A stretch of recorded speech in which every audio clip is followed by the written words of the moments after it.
Apa jadinya kalau anak tukang ojek dipalak polisi, lalu diam-diam menelpon seseorang, dan yang datang justru seorang jenderal militer? Damar, pemuda 19 tahun, cuma ingin mengambil motornya yang ditahan polisi. Tapi saat dia menolak membayar uang, damai 2 juta rupiah, ia malah dihina dan direndahkan.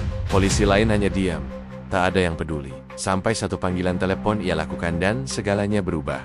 Saat mobil dinas berplat militer muncul di depan kantor Polsek Sulsel, langsung tegang. Polisi yang tadi arogan, kini gemetar. Sosok pria yang turun dari mobil bukan sembarang orang, dia adalah Mayor Jenderal Satyawira Atmaja, ayah Damar sendiri. Apa yang terjadi selanjutnya bukan sekadar teguran, tapi sebuah pelajaran besar tentang keadilan, keberanian, dan perlawanan dari orang biasa. Matahari tepat di atas kepala ketika Damar menyeberangi jalan menuju kantor polsek kecil di pinggir kota. Bajunya basah oleh keringat, celana jeans belel sedikit kotor karena debu jalanan, dan tas selempang murahan menggantung di bahu kirinya. Langkahnya mantap, meski ada sedikit keraguan di matanya. Sudah 3 hari motornya ditahan di kantor polisi ini tanpa surat resmi, tanpa penjelasan yang masuk akal. Padahal itu satu-satunya alat ia mencari nafkah sebagai ojek pangkalan. Ibu sudah 2 minggu batuk parah dan tak bisa lagi jualan sayur keliling. Kini hanya Damar harapan satu-satunya untuk bisa menutup kebutuhan makan dan bayar kontrakan bulanan. Ia berhenti sejenak di bawah pohon asam di depan pagar kantor polisi, menghela napas, menatap pelang yang sudah karatan bertuliskan Polsek Taman Raya. Meski kantor itu kecil, setiap kali melangkah ke dalam, rasanya seperti masuk ke kandang macan, bukan tempat mencari keadilan, tapi tempat diuji keberanian. Tangan menggenggam kuat, Damar melangkah masuk ke halaman kantor. Sepeda motor dan mobil dinas berjajar tak terawat. Suasana sepi, hanya suara kipas tua dari ruang piket yang terdengar berdecit. Di ruang tunggu, ia berdiri bingung. Tak ada petugas di meja. Ia mengetuk-ngetuk kaca kecil di meja resepsionis, lalu berkata sopan, "Permisi, Pak. Saya mau ambil motor saya yang ditahan 3 hari lalu." Tak lama, dari balik ruang belakang muncul sosok berbadan besar dengan seragam yang terlihat terlalu sempit. Wajahnya lelah, tapi dingin tanpa ekspresi. Dia melirik Damar dari atas ke bawah, seperti memeriksa barang murah yang rusak. "Nama?" Suaranya berat. "Damar, Pak, yang ditilang waktu itu karena nggak bawa STNK. Tapi saya bawa sekarang, lengkap." Bribka Guntoro tak menjawab, hanya mendengus pelan. Ia berjalan menuju meja, duduk dengan malas, lalu membuka laci meja dan mengeluarkan sebatang rokok. Dinyalakannya pelan. Damar masih berdiri dengan sopan, menunggu arahan. Tapi batinnya mulai bagai langkah berat yang ia bawa dari rumah, kini makin berat. Bukan karena lelah, tapi karena firasat bahwa sesuatu yang tidak adil sedang menantinya di balik meja itu. Bribka Guntoro menghembuskan asap rokok ke udara. Matanya mengarah ke layar ponsel. Sementara Damar masih berdiri menunggu, menahan gerah dan rasa gugup. Beberapa menit berlalu, dan pria berbadan besar itu tak juga memberi jawaban. Akhirnya, Guntoro melirik sebentar ke arah Damar. "Motor kamu yang bit putih itu?" "Ya, iya Pak. Waktu itu saya cuma lupa bawa STNK. Tapi ini sudah saya bawa," jawab Damar, sambil buru-buru mengeluarkan map plastik dari tasnya. Guntoro tidak menyentuh map itu. Ia hanya menyandarkan punggung ke kursi, lalu berkata pelan, "Kalau mau ambil, bayar 2 juta. Sekarang." Damar terkejut. 2 juta, Pak? Tapi bukannya cuma kelupaan bawa STNK. Saya sudah bawa lengkap sekarang." Guntoro mengangkat alis, tersenyum miring. "Ya, saya tahu. Tapi kamu udah bikin repot. Jadi, ya 2 juta. Nggak ada kwitansi. Nggak usah tanya-tanya. Tergantung mood saya aja. Ngerti?" Jamal Cerdiam. Keringat makin mengucur. Bukan hanya karena panas, tapi karena dada yang mendadak sesak. Ia mencoba tetap tenang, menatap Guntoro dengan penuh harap. "Pak, saya cuma anak sekolah yang baru lulus. Saya kerja ojek buat bantu ibu saya yang sakit. Kalau harus bayar segitu, saya nggak bisa. Tolonglah Pak." Guntoro memutar kursinya, membelakangi Damar sambil tertawa pelan. "Hidup itu keras, nak. Belajarlah dari sekarang. Kalau nggak suka, ya jangan kesini." Di sudut ruangan, ada 2 polisi lain yang hanya melirik sekilas. Tak satu pun bergerak. Mereka pura-pura sibuk dengan berkas. Bagi mereka, Damar hanyalah satu dari banyak orang kecil yang bisa ditekan dan dilupakan. Damar menggigit bibir. Ayai ingin marah, tapi tak tahu harus ke siapa. Ia ingin menyerah, Tapi motor itu satu-satunya harapan. Tangan Damar gemetar saat meraih ponselnya dari saku. Ia menatap layar, lalu membuka kontak bernama Pak Satya. Lalu, dengan suara pelan tapi tegas, ia menekan tombol panggil. "Halo Pak, Damar, saya butuh bantuan. Sekarang." Telepon belum ditutup saat Damar mengintip ke arah meja Guntoro. Polisi itu masih duduk santai, kakinya naik ke atas meja, rokok terselip di jari. Damar menarik napas dalam, lalu mematikan sambungan telepon. Ia tidak ingin membuat keributan. Ia masih mencoba cara baik-baik. Dengan hati-hati, ia melangkah kembali ke depan meja. "Pak, saya mohon, saya nggak punya uang sebanyak itu. Kalau memang ada denda resmi, saya siap bayar sesuai aturan." Guntoro menoleh malas. "Kamu pikir hidup ini semua soal aturan? Saya cuma pengen ambil motor saya, Pak. Bukan buat gaya-gayaan. Itu motor satu-satunya yang saya pakai buat kerja. Ibu saya sakit, nggak bisa kerja lagi. Saya harus narik ojek buat makan sehari-hari. Tolonglah, Pak." Kalimat itu meluncur dari mulut Damar begitu saja, tanpa dibuat-buat. Suaranya lugu, jujur, dan terdengar sangat lelah. Namun, Guntoro hanya tertawa kecil. "Kamu pikir saya peduli? Kamu kira saya baru ketemu orang yang ngaku kasihan? Setiap hari ada aja alasan. Semua bilang susah, tapi saya juga butuh makan." Dame terdiam. Bukan karena kalah bicara, tapi karena hatinya remuk. Ia tak pernah merasa serendah ini sebelumnya. Ia datang dengan niat baik, dengan harapan bahwa hukum akan berpihak padanya. Tapi yang ia hadapi justru tembok yang dingin dan kejam. Di kursi sebelah, dua polisi lain hanya melirik sekilas. Tak satu pun bersuara. Seolah semua ini biasa. Seolah memalak orang kecil adalah hal yang lumrah. Damar duduk di bangku plastik, memandangi lantai. Pikirannya berputar. Ia ingin marah, ia ingin membalas. Tapi bagaimana? Lalu, perlahan, ia meraih kembali ponselnya. Kali ini, tangannya tak gemetar. Ia menatap satu nama yang selama ini hanya ia hubungi kalau banner-banner terdesak. Pak Satya. Ayah ia tak tahu apakah ini keputusan tepat, tapi diam juga tak menyelesaikan apa-apa. Dengan satu sentuhan pelan, ia menekan tombol panggil. Kali ini, ia tak akan minta tolong sebagai rakyat, tapi sebagai anak-anak dari seseorang yang mungkin bisa membuat suara kecilnya didengar. Damar berdiri dari kursinya dan berjalan pelan keluar ruangan. Napasnya berat. Suara tawa kecil Guntoro masih terdengar di belakangnya, seperti gema yang menyakitkan telinga. Di luar, matahari masih menyengat, tapi udara terasa lebih lapang dibanding suasana pengap di dalam. Ia berdiri di dekat pohon asam yang tadi ia lewati, menggenggam ponsel erat-erat. Di layar, nama Pak Satya ayah masih terpampang. Jemarinya sempat ragu, tapi ia tahu tak ada pilihan lain. Damar menekan tombol panggil. Setelah beberapa detik, suara berat dan tegas menjawab di seberang. "Halo Damar?" Damar menelan ludah. "Iya Pak, maaf ganggu. Saya di Polsek Taman Raya, motor saya ditahan, dan mereka minta uang 2 juta. Nggak ada kwitansi, Pak. Saya udah jelasin, tapi mereka malah ngeledek." Diam sejenak di ujung sana. "Siapa nama petugasnya?" Tanya suara itu tenang, tapi terdengar seperti angin sebelum badai. "Bribka Guntoro, Patch." "Baik," jawab suara itu singkat. "Tunggu di situ. Jangan kemana-mana." Klik, sambungan ditutup. Damar masih berdiri memegang ponsel. Tangannya masih gemetar, tapi kini bukan karena takut. Ada sesuatu yang berbeda dalam dadanya, sebuah harapan. Bukan karena ayahnya seorang jenderal, tapi karena ia tahu, kali ini kebenaran mungkin akan bergerak. Ia kembali duduk di bangku beton pinggir halaman.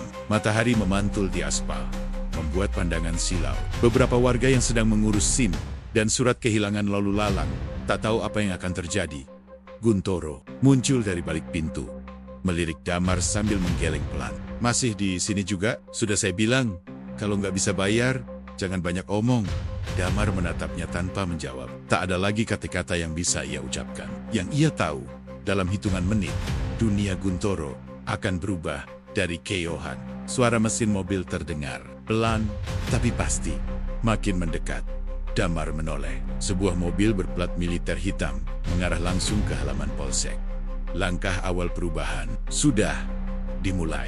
Suara deru mesin itu makin jelas. Sebuah mobil hitam mengkilap berplat dinas militer berhenti tepat di depan kantor polsek. Kacanya gelap, tubuh mobilnya kokoh, dan saat pintunya terbuka, suasana seolah berhenti.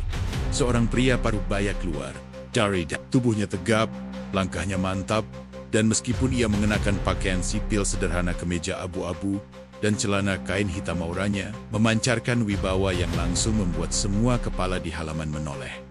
Damar berdiri, menunduk pelan saat pria itu menghampirinya. "Sudah lama?" tanya pria itu singkat. Tanpa senyum, Damar menggeleng. "Baru saja, Pak." Pria itu mengangguk kecil, lalu menatap ke arah gedung polsek. Dari balik kaca, beberapa petugas mulai berdiri dari kursinya. Guntoro yang masih berada di dekat pintu terlihat mengernyit, bingung. Baru beberapa detik kemudian, wajahnya berubah, seperti melihat badai datang ke arahnya. Langkah sang pria masuk ke dalam kantor tak tergesa, tapi menggetarkan. Semua polisi berdiri kaku, tak satu pun berani bersuara. "Siapa yang bernama Guntoro?" tanya pria itu. Suaranya dalam dan tenang, tapi membuat dada seisi ruangan terasa sesak. Guntoro mencoba bersikap santai. Ia berdiri sambil menegakkan badan. "Saya, Pak, ada yang bisa dibantu?" Pria itu tak menjawab. Ia mendekat ke meja depan, lalu menghantam permukaannya dengan telapak tangan keras-keras. Bunyi dentumannya membuat semua orang tersentak. "Keluar sekarang," katanya singkat pada Guntoro. "Kita bicarakan ini di luar." Wajah Guntoro pucat. Suaranya tercekat, tapi ia tak berani membantah. Ia mengikuti langkah pria itu keluar. Sementara polisi lain hanya bisa menunduk. Tak ada yang berani menatap mata sang tamu. Damar berdiri di dekat tangga kecil menuju halaman. Sang pria, yang tak lain adalah Mayor Jenderal Satyawira Atmaja. Ayah Damar berjalan lewat, ia hanya menatap anaknya sebentar, lalu mengangguk. Saat langit tak bisa lagi diam, ia akan bergemuruh. Dan hari ini, langit itu datang sebagai seorang ayah, bukan jenderal, dan badai baru saja dimulai.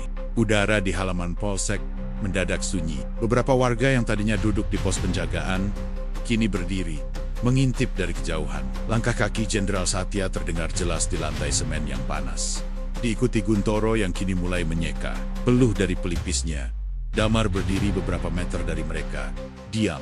Ia tahu ayahnya bukan tipe yang suka bicara keras. Tapi kalau sudah kecewa, diamnya bisa lebih menakutkan dari teriakan siapapun. "Ceritakan." "Der," kata Jenderal Satya tanpa menoleh. Suaranya tenang, tapi seperti menahan bara. Damar maju pelan, berdiri di samping ayahnya. "Motor saya ditahan, Pak. Sudah 3 hari.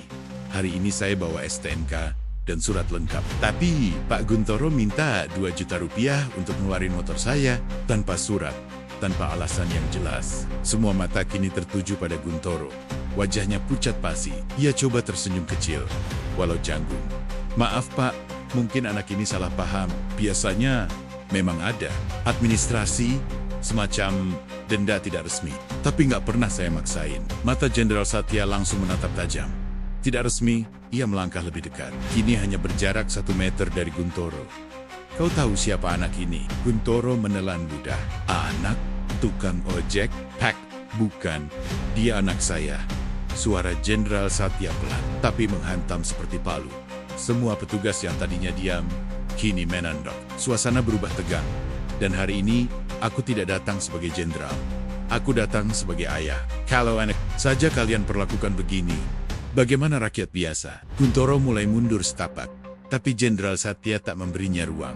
"Sudah berapa banyak anak muda yang kau palak seperti ini? Berapa banyak yang diam karena takut?" Polisi itu seharusnya melindungi, bukan memeras. Sebuah motor matic putih diseret keluar dari dalam kantor. Itu motor Damar. Sang jenderal menatap motor itu sejenak, lalu mengangkatnya sedikit dan menghantamkannya ke arah kaki Guntoro. Guntoro terjatuh, suasana giger, dan saat semua tertegun, suara kamera ponsel mulai terdengar. Satu demi satu warga mulai merekam kebenaran. Akhirnya, punya saksi. Guntoro mengerang kesakitan di tanah. Lututnya terbentur keras oleh bodi motor Damar yang tadi dihantamkan oleh sang jenderal. Ia berusaha bangkit, tapi tubuhnya limbung. Beberapa polisi berdiri tak jauh dari situ. Namun tak satu pun yang berani membantu. Jenderal Satya berdiri tegak di depannya. Tangan terkepal, rahangnya mengeras. Matanya tak berpaling. Sorot matanya bukan hanya marah tapi kecewa, getir dan muak. "Sudah berapa lama kau duduk di balik meja itu?" "Hah?" Suaranya terdengar jelas, lantang. "Berapa banyak orang kecil yang kamu jadikan sapi perah? Anak-anak muda seperti Damar, yang harusnya kalian lindungi, malah kalian injak." Warga mulai berkumpul di balik pagar. Beberapa dari mereka mengangkat ponsel, merekam kejadian itu. Tak ada yang bersuara, tapi semua tahu ini bukan kejadian biasa. Guntoro berusaha bicara, tapi suaranya tercekat. Maaf pak, maaf tidak cukup, potong Jenderal Satya tegas. Kalau kau minta maaf karena takut, bukan karena sadar salah, itu bukan maaf, itu pengecut. Tiba-tiba sang jenderal melangkah cepat ke depan dan menendang tubuh Guntoro yang belum sempat berdiri. Tubuhnya terlempar ke samping, menghantam kursi plastik yang langsung patah. Suara warga terdengar lirih. Terkejut, jangan pernah permainkan rakyat kecil, ujar Satya dengan suara gemetar menahan emosi. Orang tuamu mungkin dulu tak punya apa-apa, Guntoro, tapi mereka pasti mengajarkanmu untuk hidup jujur. Kamu khianati itu. Damar berdiri di dekat tiang, dadanya sesak. Ia tak pernah melihat ayahnya seperti ini. Biasanya, sang jenderal selalu tenang, tak pernah bicara lebih dari seperlunya. Tapi hari ini, ia bukan hanya seorang jenderal, ia adalah seorang ayah, seorang manusia yang muak melihat keadilan dan yokinjak. Beberapa polisi lainnya mulai bergerak, pura-pura sibuk, tapi semuanya tahu, ini bukan lagi urusan pribadi. Ini tamparan keras untuk sistem yang selama ini dibiarkan. Dari balik pintu kantor, seorang pria berseragam keluar perlahan. Usianya lebih tua, rambutnya beruban. Ia mengenakan pangkat kompol, dan wajahnya tegang. Kapolsek akhirnya muncul. Langkah Kompol Rudi terdengar pelan saat ia keluar dari dalam kantor. Wajahnya pucat, matanya menyapu halaman yang kini jadi pusat perhatian warga sekitar. Tatapannya langsung tertuju pada sosok berseragam sipil yang berdiri tegak di tengah halaman mayor. Jenderal Satyawira Atmaja.